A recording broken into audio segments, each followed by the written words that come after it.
Oh, hi, everybody. Ezra Levant here at our Rebel World Headquarters in Toronto. I call it World Headquarters because we're across the country. And for the past week or so, we've had a reporter at the border between Israel and Gaza. In fact, he's based in this town of Sderot, which was attacked and overrun by Hamas terrorists on October 7th. October 7th is their version of 9/11. In fact, proportionately, it was much more devastating to Israel than 9/11 was for America. 9/11 was horrific in many ways, but the actual attack on the Twin Towers, going from memory, I could get the precise number, I think it was about 3,000 people. Israel lost 1,400 people, and there's 200 more who are hostages, so 1,600 people in a country of about 10 million citizens. So multiply by 30, and so you get about 45,000 would be the comparison if this were an attack on the United States. There is a few other differences, I think, qualitatively. Of course, the jumbo jets on 9/11 did aim for the Twin Towers as well as the Pentagon and the Capitol. The Pentagon, it hit a glancing hit. The Twin Towers, devastating hits. The attack on the Capitol Hill was actually frustrated because brave passengers by that time figured out what was happening and raided the cockpit.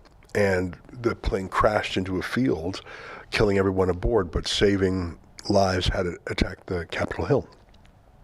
So obviously, 3 out of those 4 targets were civilian. In fact, many of the workers of the Pentagon are civilian. But it was not such a deliberate choice. I mean, obviously those are enormous symbols of American power, and it was a choice to hit civilian targets. But the way Hamas attacked southern Israel, selecting infants, babies, seniors, entire families, live streamed the most barbaric atrocities, raping. I heard things yesterday about from the briefing that the Israeli government had for about 200 foreign journalists, and I don't want to repeat some of them because I can barely think of them, let alone say them. Raping children, breaking their pelvic bones, cutting off feet, gouging out eyes, the horrific brutality, the torture, like something Joseph Mengele would even Mengele would say he was doing scientific studies, the most horrific medical studies. But this was pure evil, seeking ecstasy by inflicting the most barbaric pain, killing parents and having the children in the blood of the parents before the parents are killed, or the other way around, tying them together and burning them together. Atrocities that are pre-civilizational in their barbarity. You know, we've all heard of the 10 Commandments. And you've got to think, well, what was the world like that it required those 10 Commandments? The 10 Commandments some of them are so basic, you've got to think, well, surely there was, what was life like beforehand that required these? The first few of the 10 Commandments are about God himself. You know, you'll have no other gods before me, don't make any graven images, remember the Sabbath, honor your mother and father, thou shalt not kill, thou shalt not commit adultery, thou shalt not steal, thou shalt not bear false witness against a neighbor, thou shalt not covet. Those are pretty basic rules, but if you need to outline them, you can imagine a world where thou shalt not murder wasn't a rule. Don't covet your neighbor's wife. You could say, well, that's about adultery, or you could say that that's probably about rape as well. You can only imagine how barbaric the world was before the 10 Commandments. And the Jews, I mean, it was Moses who brought down the 10 Commandments, but there were 7 laws that the Jewish tradition said applied to everyone in the world, not just Jews. And they're called the laws of Noah, who of course predated Moses. Noah was not a Jew, actually. He was before the Jews. And I'm going to list them to you. You can Google the 7 laws of Noah. Don't worship idols, don't curse God, do not murder, do not engage in rape, do not steal, do not eat flesh torn from a living animal. To me, that's one of the most terrifying ones. Imagine that. Imagine eating an animal, like keeping an animal alive while you're cutting it up and eating it. And then the last one is to establish courts of justice. And again, I'm thinking, well, what kind of a civilization was so brutal and uncivilized and barbaric that they had to be told these things in the form of a law? Do not go up to an animal and start eating it. Do not like kill them first. Don't eat a live animal. Don't rape. Don't murder.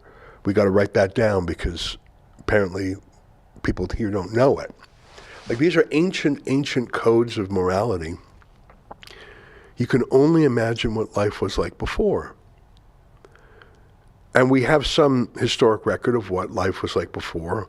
Genghis Khan, Tamerlane. You know, can you Google Tamerlane, Tamerlain, Lane, Tamerlane. Do you know that name, Tamerlane? It's pretty obscure, isn't it? Tamerlane, I had never heard the name Tamerlane before. Yeah, Timur is another name. Until I learned that was one of the names of the Boston bombers. Remember the Boston Marathon? There was some Islamic extremist terrorists who set off bombs at the Boston Marathon.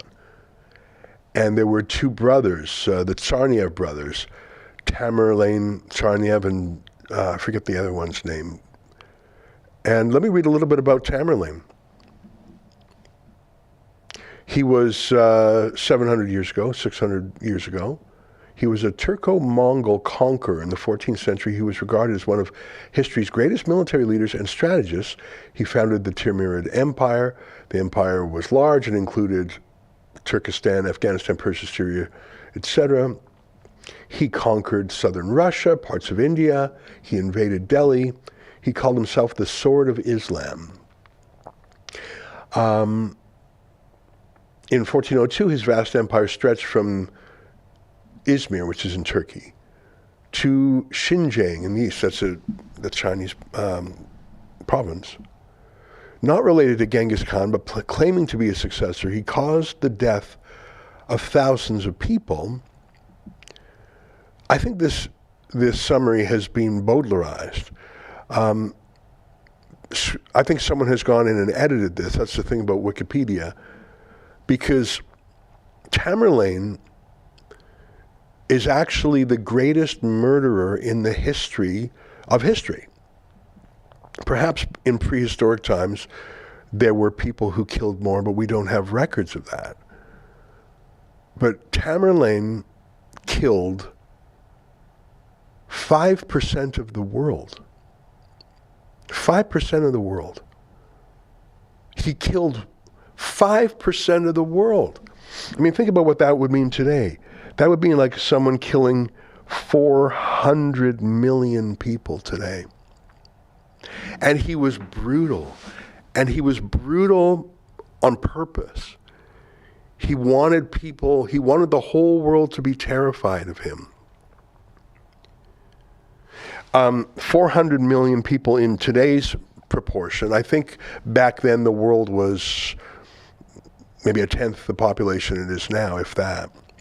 So it was only in the millions or the tens of millions, not the hundreds of millions. But I'm just trying to give you proportionately. Imagine one man who would wipe out, in today's proportions, 400 million people. And using the technology of 700 years ago.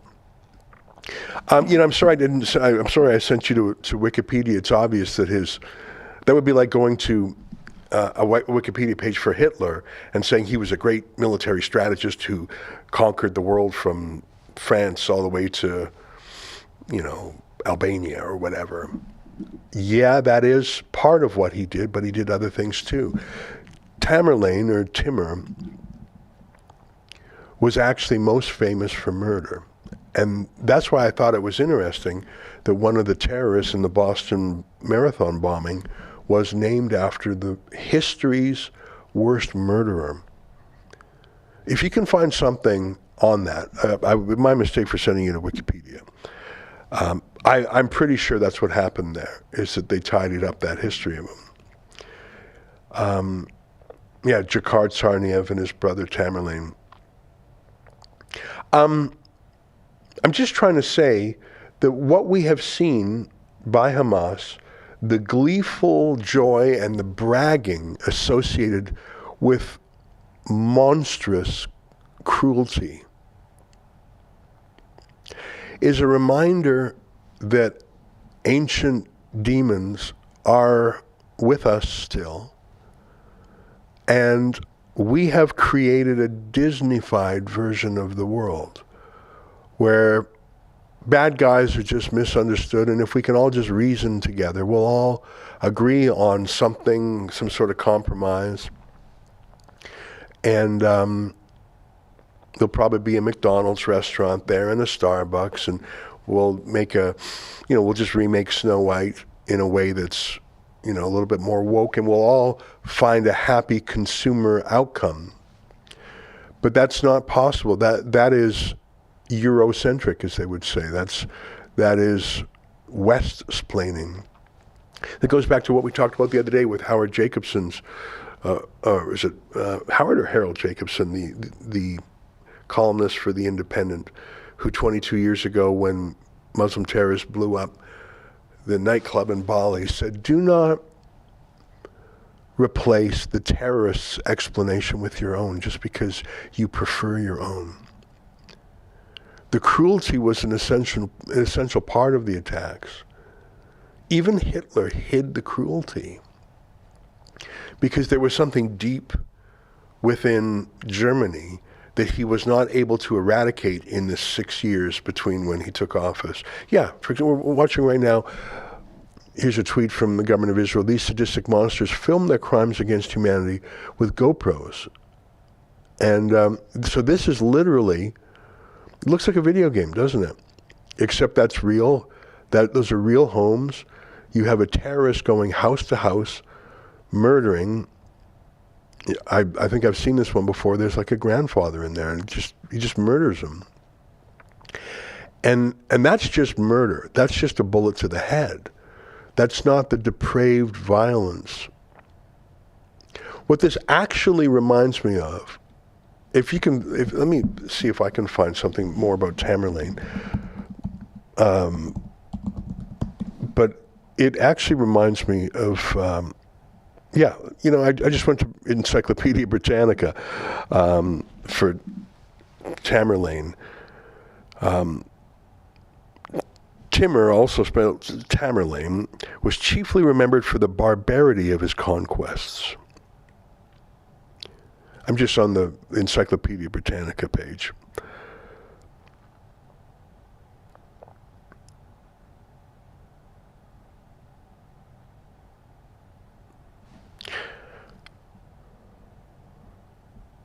Legacy. Timur began his rise as a leader of a small nomad band, and by guile and force of arms established dominion over certain lands. The poverty, bloodshed, and desolation caused by his campaigns gave rise to many legends, which in turn inspired such works as Tamerlane the Great. He personally led his almost constant campaigning forces, enduring extremes of desert heat and lacerating cold. The seeds of victory were sown among the ranks of the enemy by his agents before an engagement. He conducted sophisticated negotiations with both neighboring and distant powers, which are recorded in diplomatic archives. In battle, the nomadic tactics of mobility and surprise were his major weapons of attack.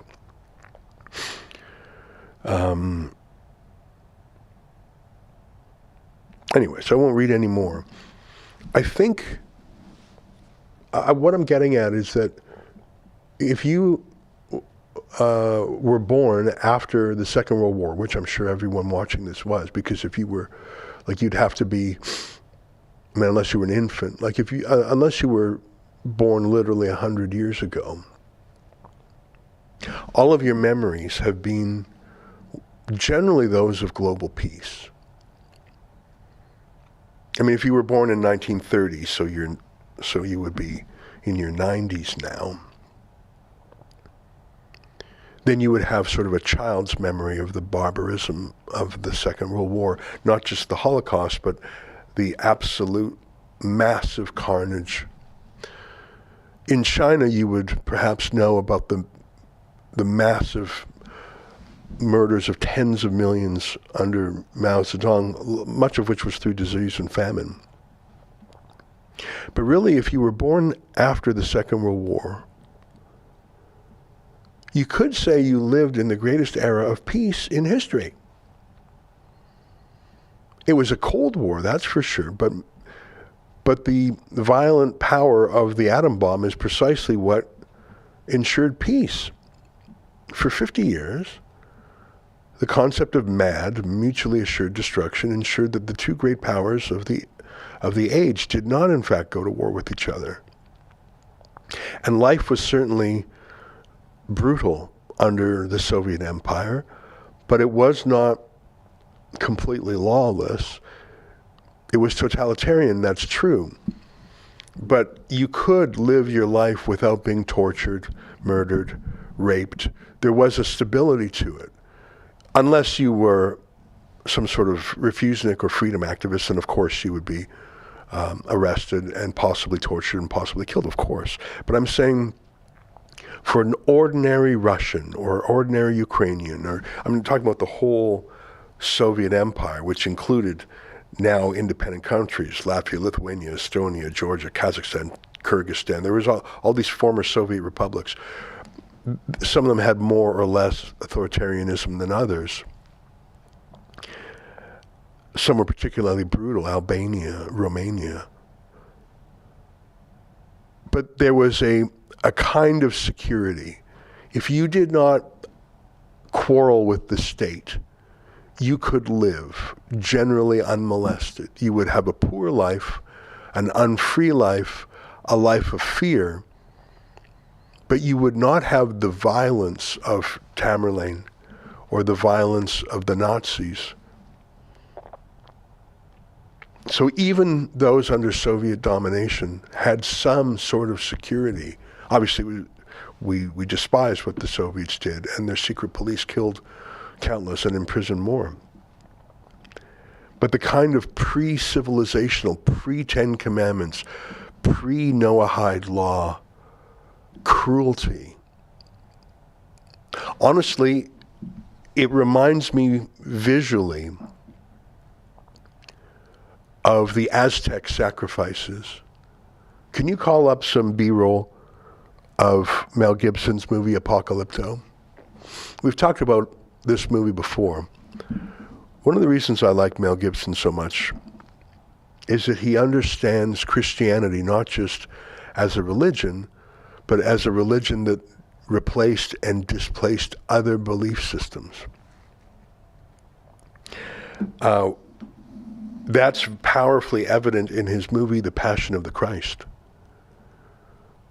One of the most shocking things about The Passion of the Christ was when the Romans scourged Jesus, when they whipped him bloody, when they beat him and tortured him, and even put the crown of thorns on him. It wasn't just the physical violence that Mel Gibson was showing. It was the social, psychological, aesthetic, cultural violence that pre-Christianity permitted. And Jesus' astonishing response of bearing that violence to suffer for the sins of man, if I understand the Christian theology. I think that's one of the reasons why Mel Gibson made that movie the way he did. And in that movie, there's this demonic figure that I don't think you'll find in the Bible necessarily, but it's Mel Gibson's vision. Yeah, go ahead and show The Passion. That just absolutely, like, of course he would look like that. He'd been whipped. He was abused. He was wearing a crown of thorns. You think they just were a little bit prickly? It was an actual crown of thorns. And there's it was an R-rated movie, by the way. You'd think a Christian movie would be PG, but But Mel Gibson wanted you to see what the suffering of Jesus would have been like. And of course it would have been this brutal. It was beautifully, the horror of it was beautifully presented, if that can be a thing. It was terrifying and riveting and painful to watch. Hey, while you're in the Passion, can you do the Passion demon? Because Mel Gibson adds a little flourish. His own religious approach is slightly non-standard, and he adds this demonic figure in occasional scenes. It's his interpretation of what a demon would look like. In another video you had there, it was a daytime video where the demon was present, and in another one on the list there. Yeah, the second one. Yeah, I think that's, yeah, show that one there. So here you have Christ being whipped, and you'll see the demon pass by. You see that demon baby? The demon and the demon's baby. What is that all about? That's a recurring figure in the movie. And I think that is Mel Gibson's idea of what evil looks like compared to what Jesus looks like and compared to what Mary looked like. Like that bizarre man-child demon, that's not like, that's his artistic license, I think, and you correct me if I'm wrong. I'm not a Christian myself, so I don't know the Bible as closely as I should. But what's Mel Gibson getting at? He's getting at Christianity displaced something. Christianity is at odds with something. The phrase turn the other cheek. The whole concept of love. I don't mean romantic love. I mean brotherly love or love for a stranger. The Good Samaritan, forgiving. Let ye without sin cast the first stone. This was in opposition. This was in response. This was a remedy to the pain, violence, and hate of the world that preceded it. Like Tamerlane the Terrible, that Wikipedia says, oh, he was a great military strategist. Yes, he certainly was. And he also killed 5% of the world. The greatest killer of all time. Barbaric cruelty. And while we're talking about Mel Gibson, I want to show you one more thing, because it explains why he made the movie Apocalypto. Apocalypto, like The Passion, I'm sure it's an R-rated movie. It has another commonality with The Passion in that it is filmed in a dead language. There's not a word of English in The Passion. They speak Roman, Greek, or Aramaic, an early version of Hebrew. And in Apocalypto, what you're seeing on the screen here, they speak, I don't know the name of the language, and this is in Tenochtitlan, I presume, where certain other tribes of indigenous people were captured and were brought to the big city. And why were they brought there? They were brought there to be sacrificed on those pyramids. What do you think those pyramids in Mexico were made for? They were temples of sorts. Yeah, show this part when they were taking them up. So they were taking these slaves, they were painted blue in the movie. Again, this is Mel Gibson's artistic license. We do have some reports on what it was like, because one of the conquistadors, Bernal Diaz, wrote a diary. So here are the men, and those are the priests, and what they're covered in blood, and that's the emperor or whatever. And one after another, they're sacrificed. And let's make sure we turn away before that actually happens. But they did indeed kill, murder, brutally torture thousands, hundreds of thousands, maybe millions of other tribes, other indigenous peoples. Like, it was a constant state of war. It was what Thomas Hobbes, the philosopher, said about life before society, that it was nasty, brutish, and short. I recommend the movie Apocalypto. I emphasize its R rating. It is a movie about what life was like in 1491, let's say. And in that scene, you saw some faces. There are some, like, it is in the context of this brutal world. It was also an exciting story. It was an action story. It was a love story. It was, there was a chase scene through the jungle. There's, you know what, can you do me a favor? Can you go Apocalypto, child? Because there's, just like there was that demonic figure in the Passion, Mel Gibson created this character. Yeah, that's second video there. There's this pestilence, there's this sickness, and the heroes pass by this child. Yeah, these are the slaves. They were all captured. Oh, I wish so these are the slaves being taken to Tenochtitlan. And I forget what she says, like the captions in this version are not in English, but she's warning them against a pestilence. She's warning them about a great evil.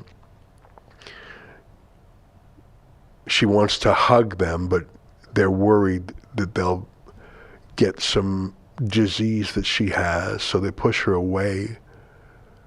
I'm sorry, I wish I knew what the subtitles said. I don't remember them off by heart.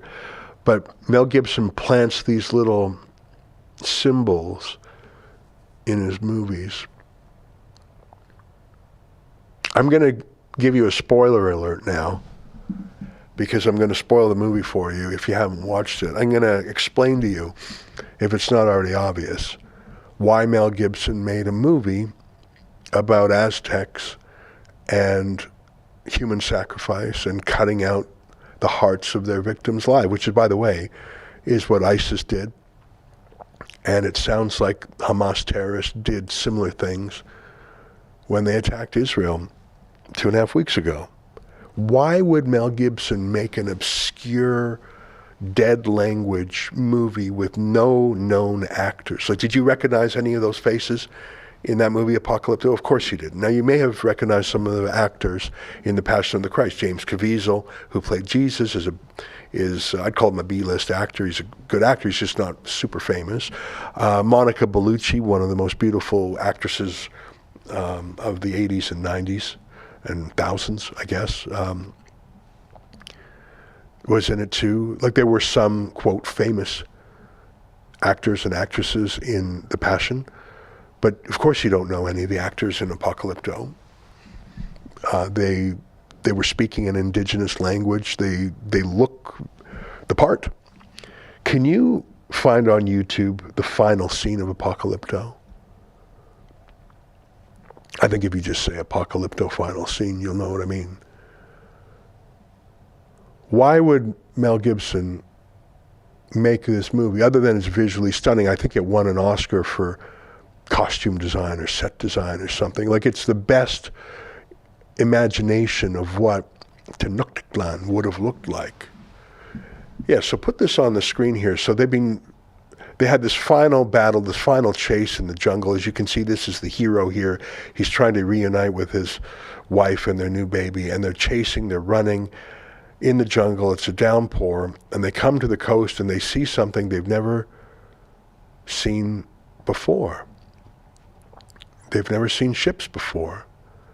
They've never seen those flags before. They've never seen horses before.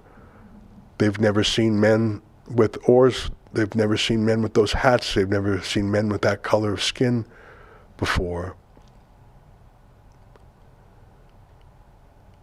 Who are those men? And what do they want? And it ends here. They go deeper into the jungle. I said this, spoiler alert, that's what it is. So here he encounters his wife and baby who have been hiding from the slave traders. There's his wife and baby. He's going to rescue them. And what do? They go deeper into the jungle. It's actually a love story.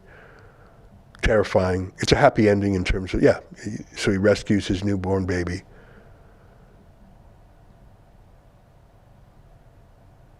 And they go deeper into the jungle. Thanks very much. As you can see, it's an absolutely beautiful movie visually, but it's also absolutely terrifying. The wars amongst the various tribes. Again, he imagines, we all know that there was human sacrifice on those Aztec pyramids. That's what they were for. So what would that have looked like in a city? Tenochtitlan was an enormous city. It would have had hundreds of thousands of people in it at its height. I think Bernal, can you Google Bernal, B-E-R-N-A-L, Diaz, D-I-A-Z, Bernal Diaz. He, I think the book's called The Conquest of New Spain. Yeah, just click on even the cover of it. I think that was perhaps the most interesting book I read in, just show the cover, that yellow thing.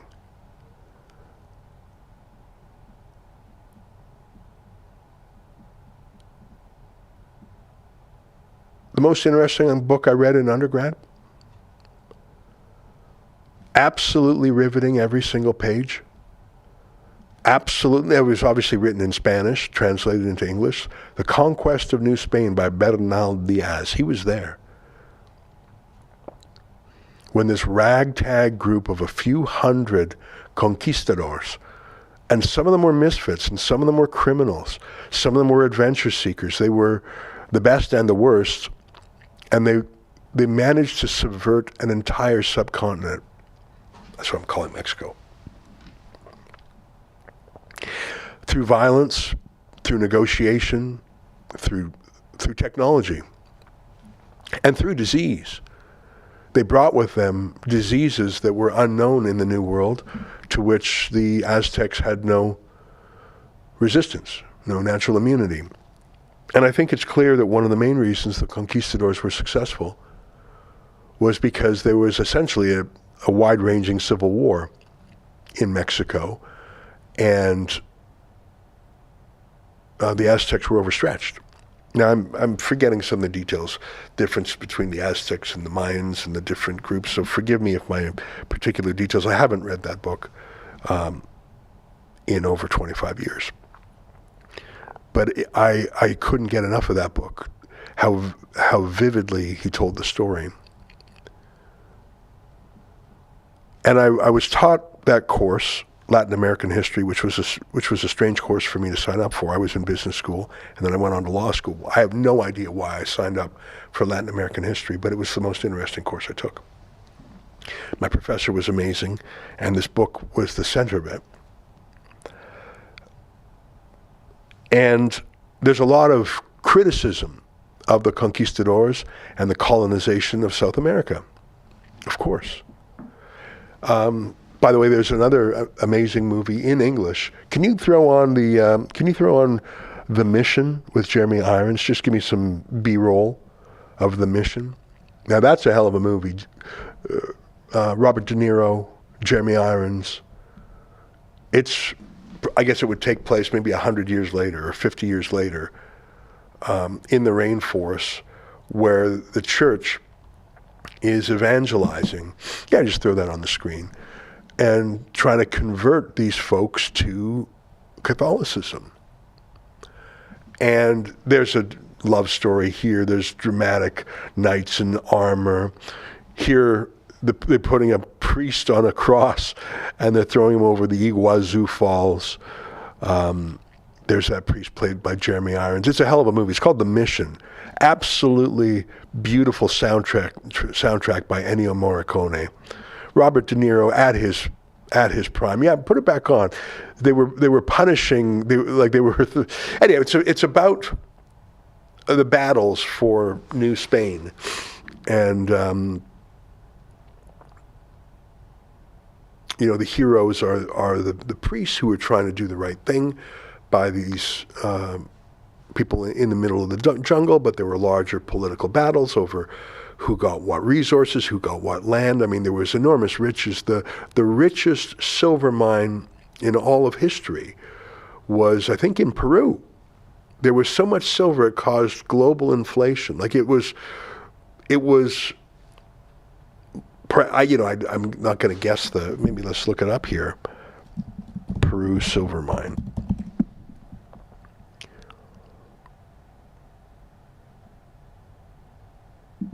And by the way, one of the things the conquistadors did is they seized, I think it was Montezuma himself, kidnapped him and held him hostage and said, we'll let him free if you give us his weight in gold. They had so much gold and silver in these parts. So I've just been on a 10-minute meander. Why would I show you that? Why would Mel Gibson make Apocalypto?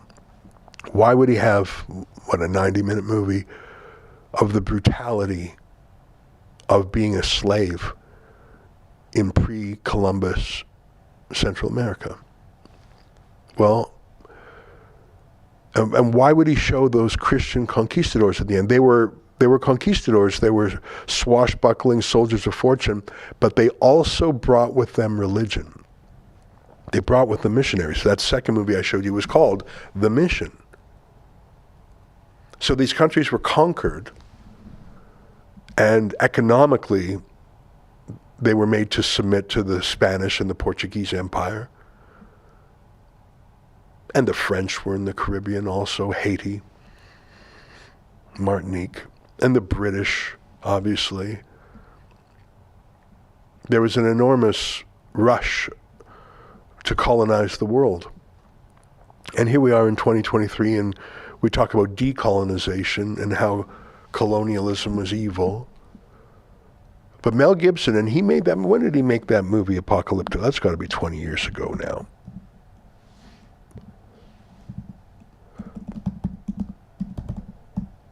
(2006), almost 20 years ago. That was his defense of the Christian side of empire. Because I think you watch this brutal, horrific, visually shocking, violent, torturous, barbaric pre-civilization.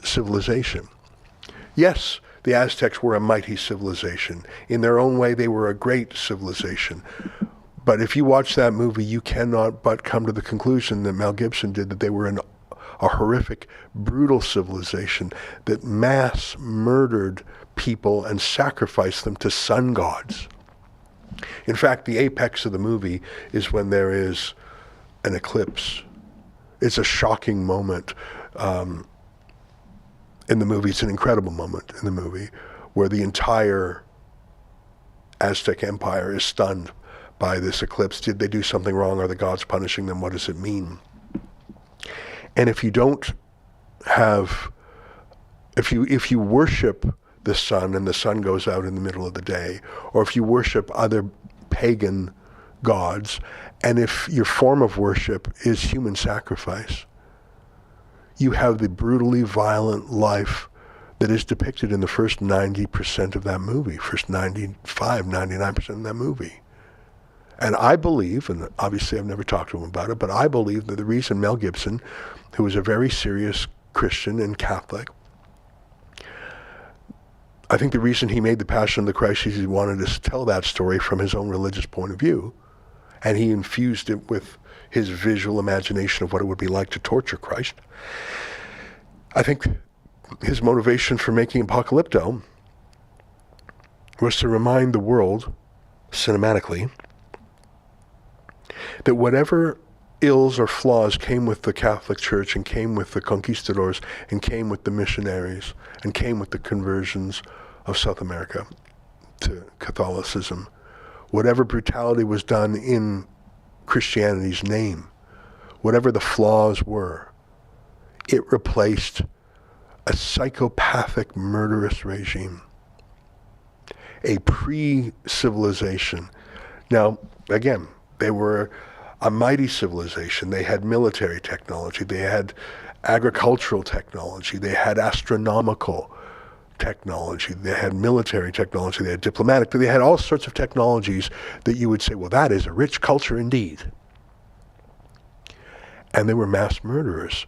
And they had this pagan cult that they thought, well, we'll just murder more people and cut their living, beating hearts out of their chests, and that will appease our gods. And I do believe that the reason Mel Gibson made Apocalypto, it was his way of saying, no, that was horrific, and what came later, despite whatever disadvantages may have stowed away with the missionaries, what came later was emphatically, incredibly, exponentially better and more moral and more life preserving and life encouraging and more human than what it replaced. Would you agree with me? And I think if you watch the movie Apocalypto from beginning to end, I know we've talked about this before, so forgive me for indulging myself with a walk through some of my favorite movies again. And I know some of you said, Ezra, you talked about Apocalypto before. Why are you talking about it again? Because what we saw in southern Israel 2.5 weeks ago was of a level of barbarity that the world has not seen in centuries, sometimes in millennia. But I'm afraid the natural state of man is nasty, brutish, and short. There's a saying, I forget who said it, that you basically got 18 years, a baby is born and you've got 18 years to educate and acculturate the barbarity out of them. They're born a little barbarian. What is it? A child is born, tabula rasa, and if he could do, if a 1 or 2 year old could do what he wanted, he would smash everything he could, Before babies are taught manners, before babies are taught right and wrong, before they're taught how to be a person, before they're taught self-control, a baby in a tantrum would destroy everything, would smash everything. What's that Marvel character who snaps his fingers and terrible destruction comes? I haven't watched any of those movies. But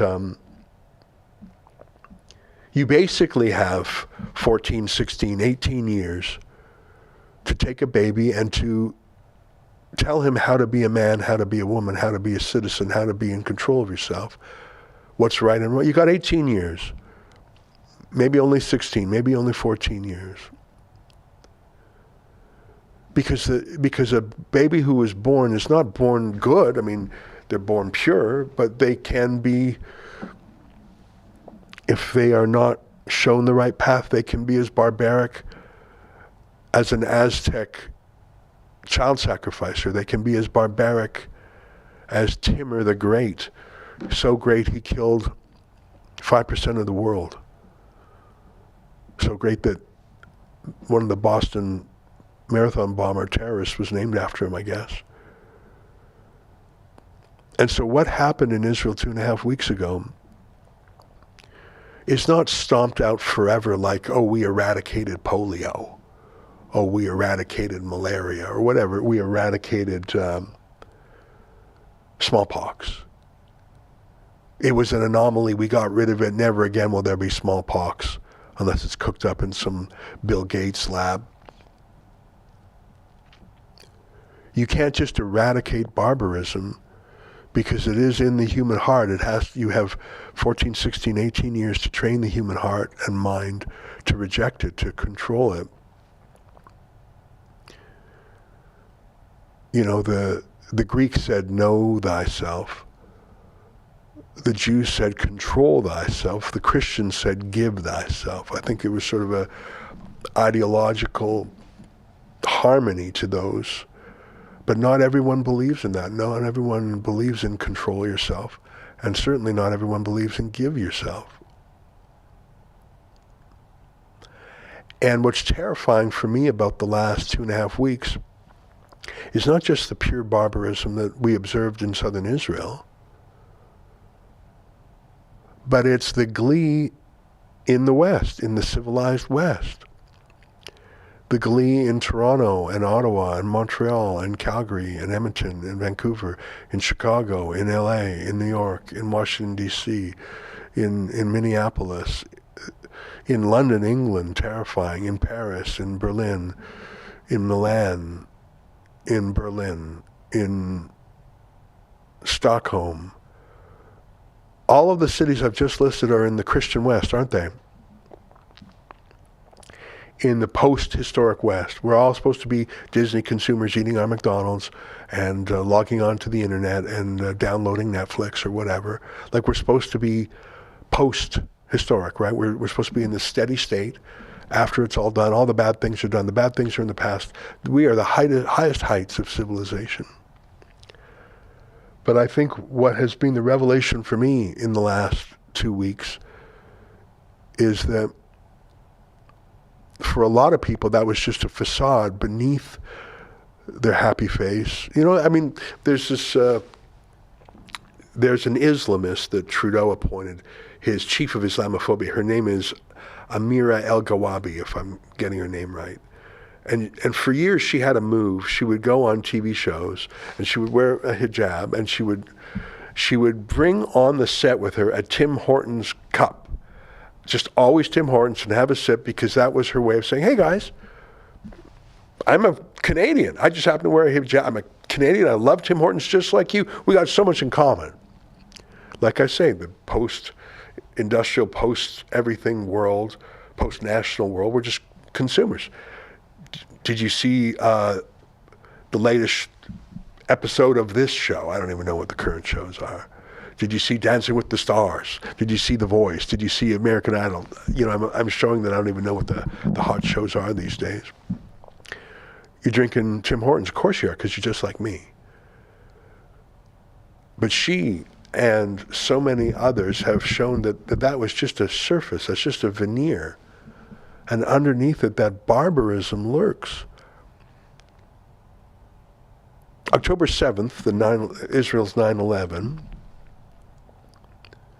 was about cruelty and barbarism, and we knew immediately about the rapes and the tortures and the kidnappings because it was live streamed.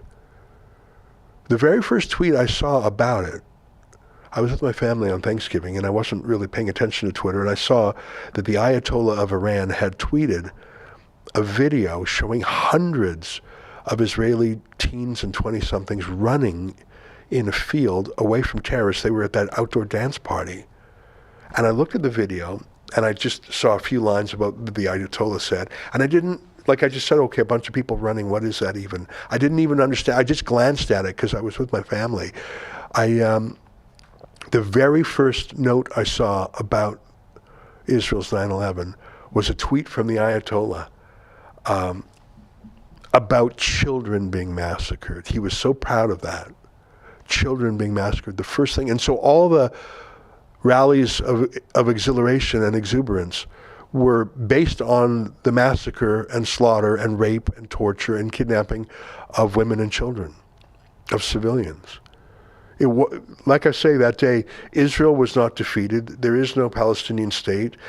Gaza, life has not improved. The Palestinian state has not been recognized at the United Nations. It does not have, there was no quantifiable step forward other than the massacre of Jews. And don't say Israelis or Zionists, because if you read the Hamas charter, it says Jews. It also mentions Israel and Zionism. But again and again and again, we showed it the other day, I think 16 times it talks about killing the Jews. Jews. And that was the cause for celebrations around the world. Now, these Hamas rallies talk about, well, Israel shouldn't fight back, and Israel did this, and Israel did that. But never forget that the jubilation in the days that followed, the rallies in the days that followed, were reacting only to one thing: the slaughter of 1,400 Jews and the kidnapping of 200 more. One of the very first images was a woman being raped, who had just been raped. You could see the blood on her pants. She was taken in and back to Gaza. One of the very first images was of the dead body of another young woman being driven around the back of a pickup truck while other Gazans would physically hit the body and spit on it and defile the dead body. That was what was being celebrated. That is how Timberlane would have done it 720 years ago. A man who, despite the attempt to clean up his biography on Wikipedia, I should have known better than going that site, he murdered a greater percentage of people than anyone else in world history. Yeah, I hate to say it, here is one of the first images I saw of a woman. You can see she has been raped. She is being paraded around Gaza. They're filming it, they're live streaming it. This is the celebration. This is what Hamas wanted you to see.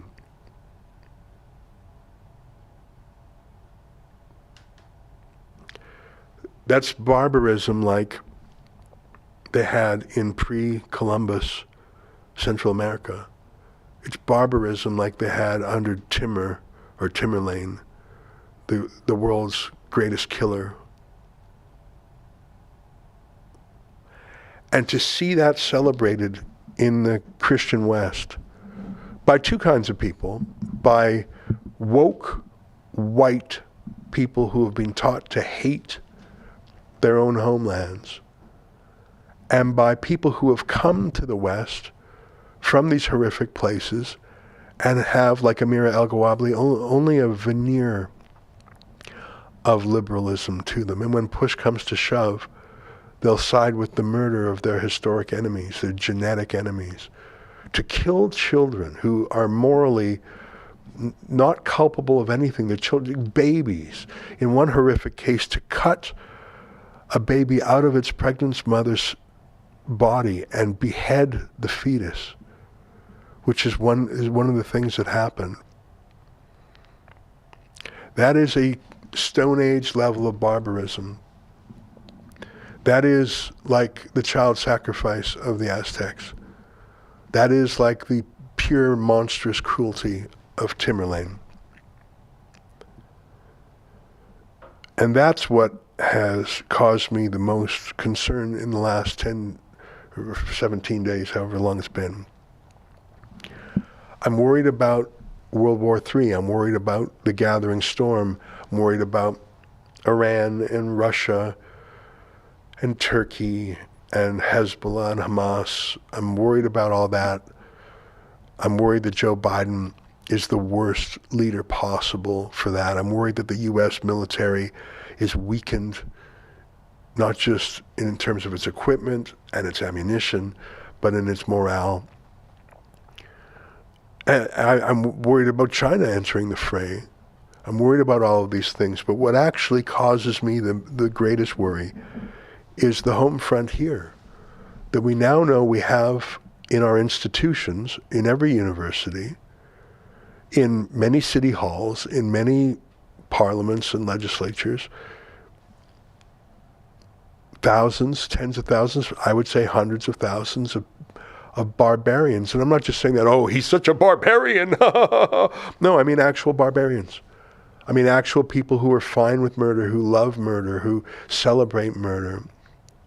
Hey, can you get that girl with the AK-47 earrings? Our friend David Menzies encountered a woman who was wearing machine gun earrings. And he asked her about the horrific violence. And she basically, I'm going from memory here, we'll play the clip in a second. You can even get the one from Twitter. It's the most succinct. Or you can find the YouTube version and just get right to the part of it. She says, that didn't happen, and if it happened, they deserved it. That's quite a logical fork. They would call that a fork in chess. Either way, we got you. You know, in chess, if you make a move and they have to lose one piece or the other, that's called a fork.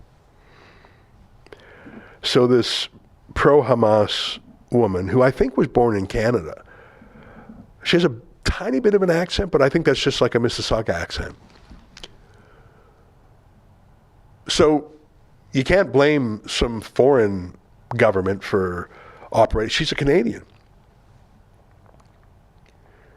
And she's wearing the machine gun earrings, and she's wearing a machine gun shirt that says "Never give up your gun." But she's not a firearms, Second Amendment type. She's a kill the Jews type. And here, let's play what she has to say. Take a listen.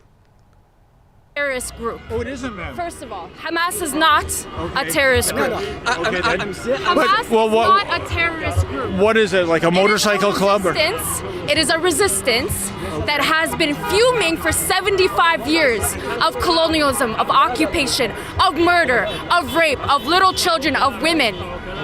That's what they are. They are resistance. Do you think Canada is a colonialist country too? Everything that they do is justified.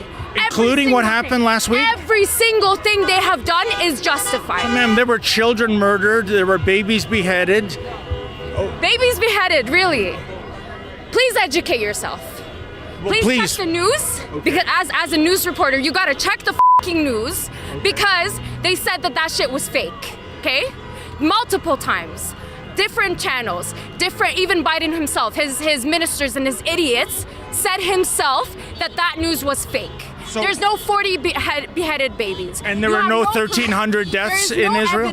There's no evidence. There's no photos whatsoever. Hamas is a Muslim group. They would never do that because it's against Islam. That's number one. And that's something that they show. Do you really believe that? There is evidence of Israeli women saying that they gave us... You can watch the whole clip, but you see the fork?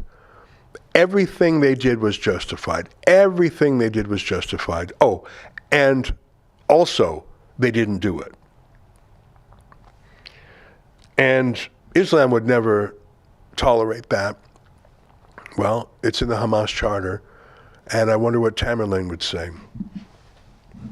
That's what worries me. That woman on the streets of Mississauga worries me. Hey, let's run some ads, and then we'll come right back and I'll read super chats if we got them. So I'll see you in a minute.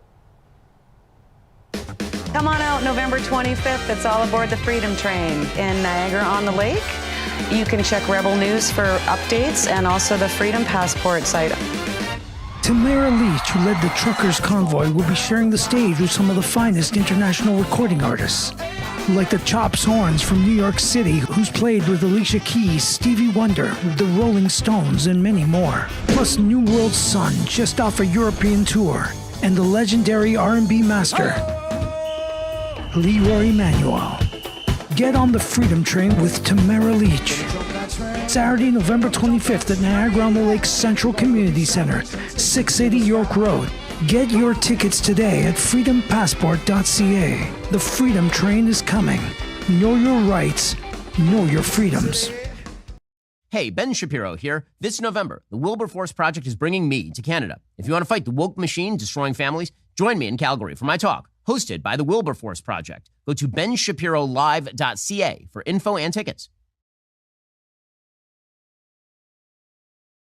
Do you want to start feeling like your pre-COVID self again? You're not alone. The wellness company's Spike Support Formula is an all-natural supplement to help people do just that. It was created by cardiologist Peter McCullough and his expert team of doctors to help the people experiencing effects from COVID and the you-know-what. Go to twc.health/rebel today. I'm Dr. Peter McCullough. After years, I'm finally coming to Canada. I'm a practicing internist and cardiologist. I've trained in epidemiology. The FDA wanted to block the Pfizer dossier for 55 years. 50% of the lives at that time could have been saved. We were at about 250,000 deaths. Red Deer, Thursday, November 9th. Get tickets at canadiansfortruth.ca. See you Thursday, November 9th.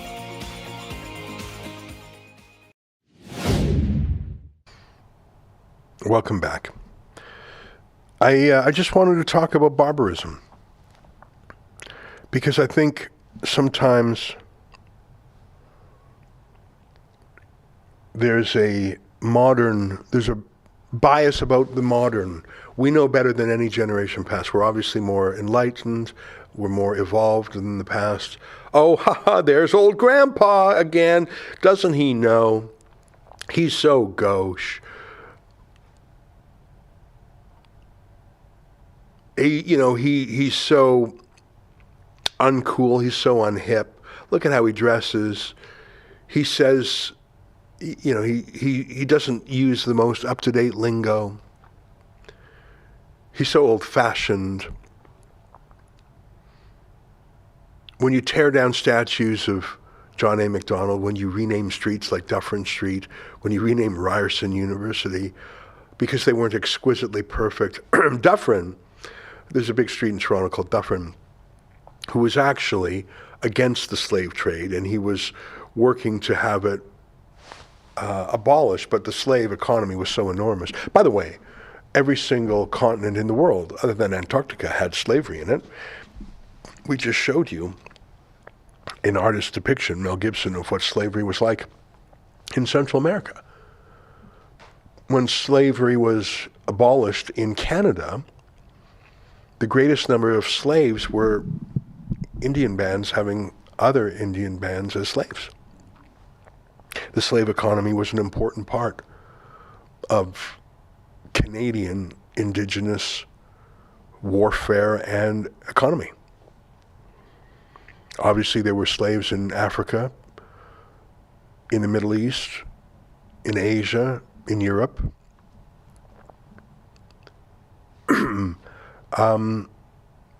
The West did not invent slavery. It was the first to abolish it, and America itself had a civil war, in large part in opposition to slavery. Lost almost 500,000 lives. It was British Christians who, against the economic interests of the British Empire, dedicated that empire to abolish the slave trade within the empire, and then to go further and to deploy its navy to hunt down other slave ships. The West Africa Squadron. Could you Google West Africa Squadron and just put it up on the screen for a second? For 50 years, the Royal Navy, after it abolished slavery within the empire, patrolled along the west coast of Africa, not fighting against other countries. They were stopping slave ships. They would capture the slave ships, kill the slavers, release the slaves, and impound the ships. For 50 years they did that. No other country or empire in world history has ever done that. Anyways, let's read some super chats. Snowy Roof, $5. I'm sorry, Ezra, but why have you taken over the news show for your monologue? It's a good point. I just felt like scratching some itches there. I had some things I wanted to say, and I felt like saying them. I do actually have in my hand here a list of news stories that I should have got to instead. Fraser McBurney, a criminal illegal migrant enters Canada. We give them food, hotel room, and $2,200 a month. Meanwhile, a multi-generation Canadian like me gets $1,900 a month pension. Should I become an illegal migrant? Well, I mean, it's just astonishing. I read the other day that something like 30,000 criminals have, illegal migrants who were ordered deported because they were criminals, have simply been lost in Canada. And that's how many they're willing to admit to. Yeah, listen, to the first question there, I thought I'd give you my opinions on things.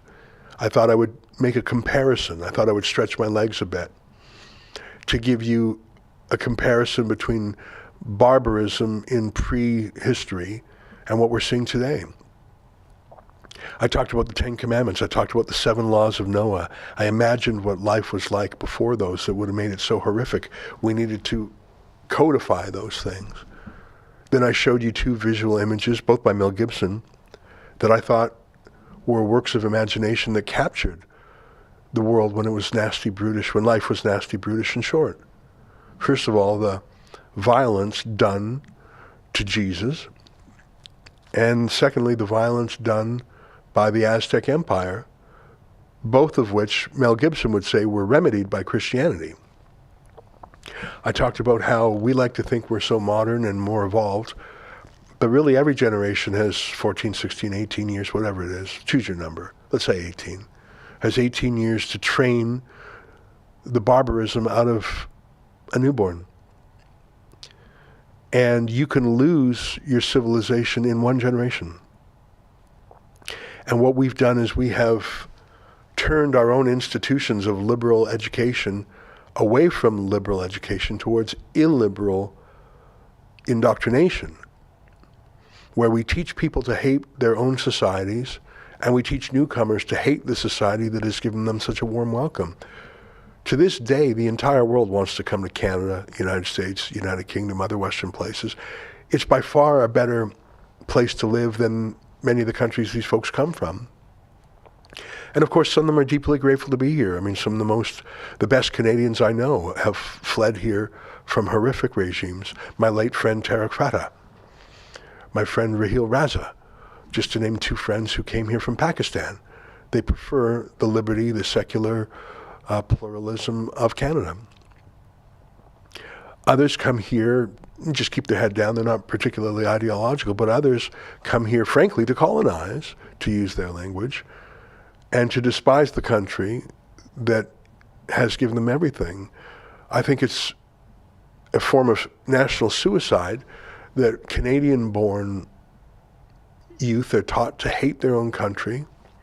That's what critical studies are. That's cultural Marxism. That's decolonization. That's all the gender studies, queer studies, grievance studies. It's all about the final chapter in all of those stories is frankly, it's a violent ends. What do you think land back? What do you think getting rid of the settlers means in the very end?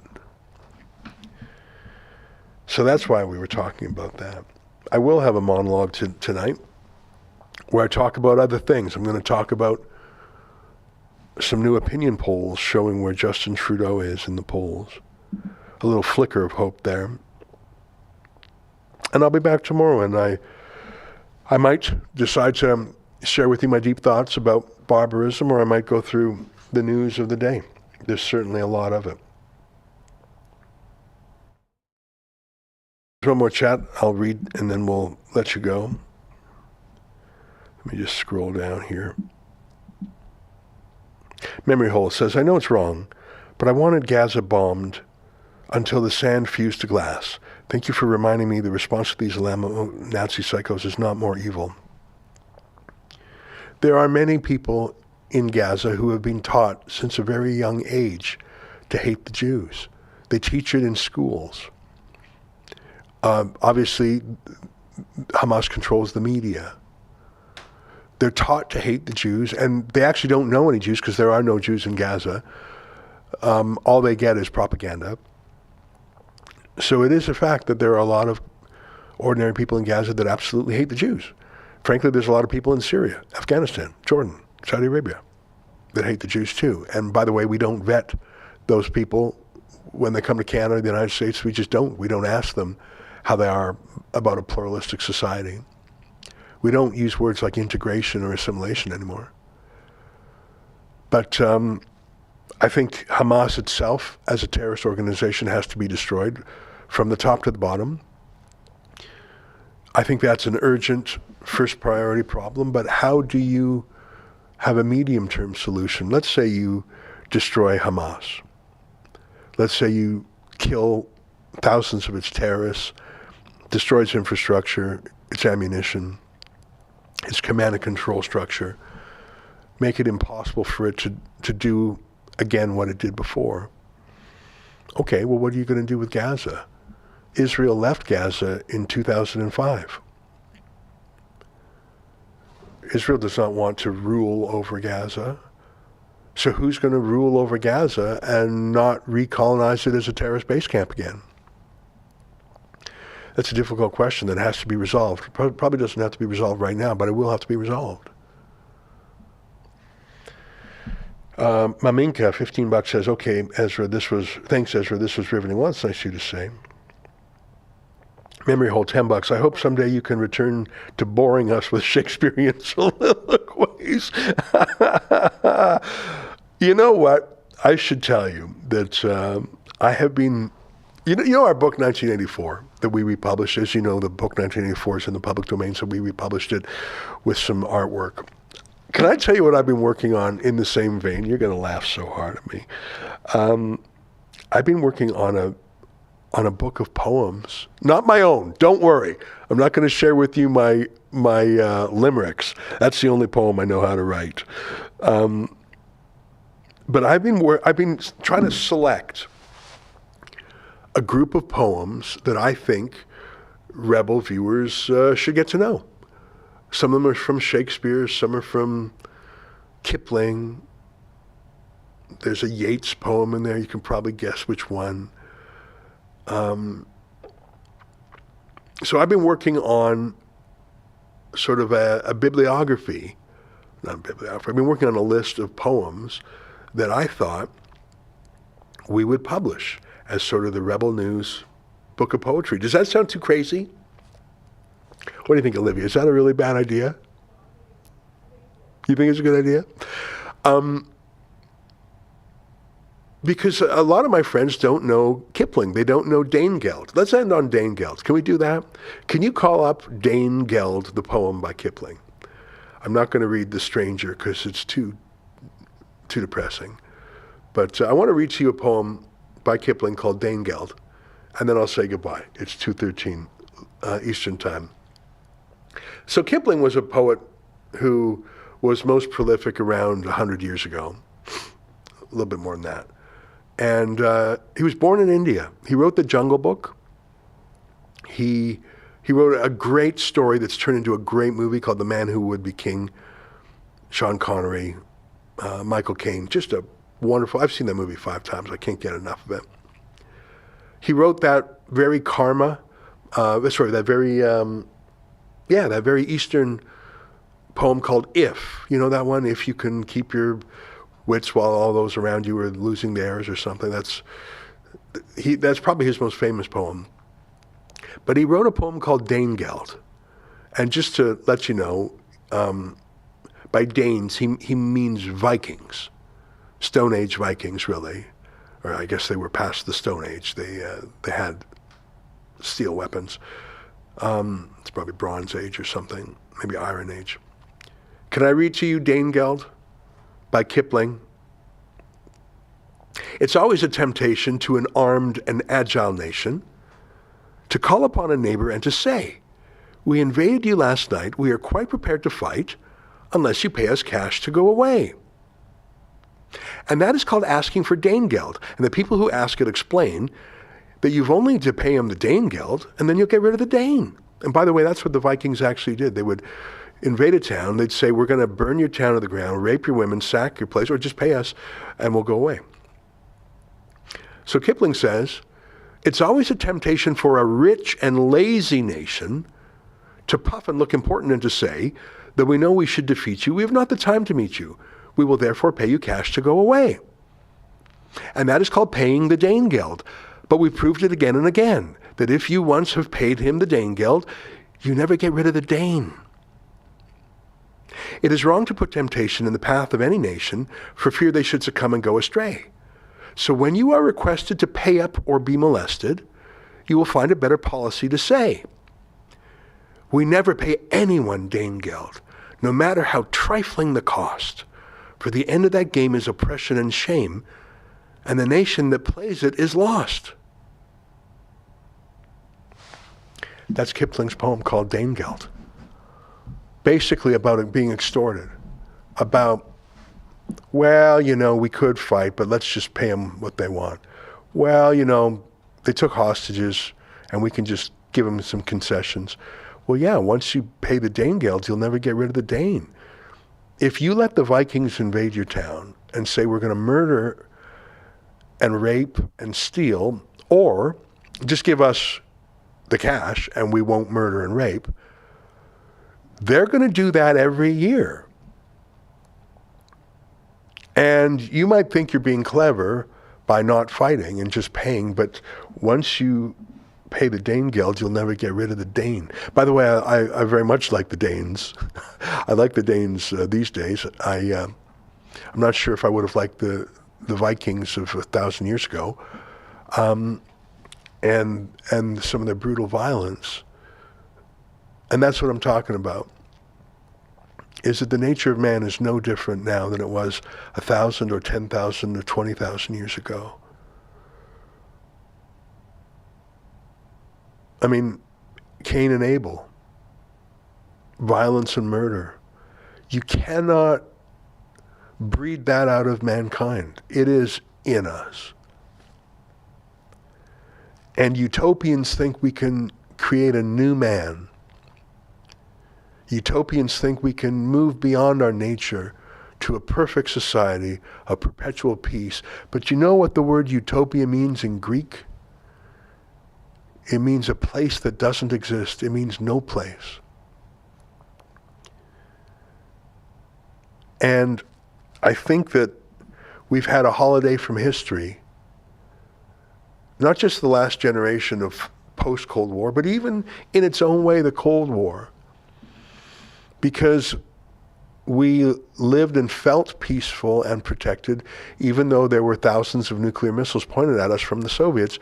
It was obvious that the doctrine of mutually assured destruction was in effect, and the world was sort of frozen. The Cold War, in some ways, froze to different parts. There were skirmishes in Vietnam or Korea or Afghanistan or the Middle East. There were skirmishes where the two great divides fought through proxies. Yes, it's true, but I felt like, and I say this as someone who was born in 1972, right in the middle of the Cold War, it was generally a peaceful and hopeful feeling. Every once in a while you were worried about global thermonuclear war, but I think we're in a much more dangerous world now, don't you think? All right. It's 2:18. Thank you for letting me tell you my thoughts about barbarism. And if you think for 1 second that we are genetically, morally, emotionally, theologically, psychologically better than generations past and that we have moved beyond barbarism, all I would say to you is go on Twitter and look at the celebrations. Look at that girl with the machine gun earrings saying Hamas would never do those things. But if they did, they were totally justified. How do you split a difference with that one? You know, Germany and France have been at war. And part of NATO and part of the European Union project was to fuse those two countries, to fuse France and Germany politically, economically. I forget who said it. Was it Milton Friedman or was it some other free market philosopher who said, where goods don't cross borders, soldiers will. It was his way of saying, let's do so much trade with each other, let's become so integrated with each other that we'll never go to war with each other. And there was a saying for a while that no two countries with a McDonald's ever went to war against each other. Have you ever heard that before? That was a real Cold War saying. That if McDonald's was in your country, it was proof you were in this post-history world where we were all just consumers, and you would never fight each other because you're going to lose money if you do, and money is the highest object. That's what a rational man would think. A rational man would put the pursuit of prosperity above other prehistoric grievances, above other tribal quarrels. And the thinking, I think, behind the European Union was Germany and France, are they really that different? They're both Christian, they're both Western, they speak similar languages, like not completely, it's not like Chinese and English or Arabic and, you know, Portuguese. It's they're actually similar. Culturally, they're similar. If we can just get these guys integrated, they're cousins, really. Brothers, almost. But are there some differences that can't be patched over? That young woman with the machine gun earrings, if you said, we'll give you a 20% increase in pay, will you work for a Jewish boss? or will you work for a Jewish company, or something like that. Are you kidding? She just said raping women, raping children, mutilating babies. Everything they did was defensible. Do you think she cares about a 20% increase in her paycheck? She has a deeper barbarism that is much more tenacious than, hey, get your new download of this app. There's a new update ready on your app. Just download it. Okay, she'll do that, and she'll also indulge her ancient barbarism. Frankly, I'd like to see what Mel Gibson has to say about the current state of affairs. I'd like to see what he has to say about it. I really would. Because I think he's known for decades the problem we're in. Don't you think? That's my show for today. I'll be back at 8 p.m. Eastern Time with what I call the Ezra Levant Show. It's behind a paywall. The audio podcast is free, but the paywall version is the video version. And you can get that by going to rebelnewsplus.com and clicking subscribe. Until tonight, on behalf of all of us here at Rebel World Headquarters, to you at home, goodbye, and keep fighting for freedom. Justin Trudeau's new censorship law, Bill C-18. It's a shakedown and a desperate attempt to keep the mainstream media afloat. Many have already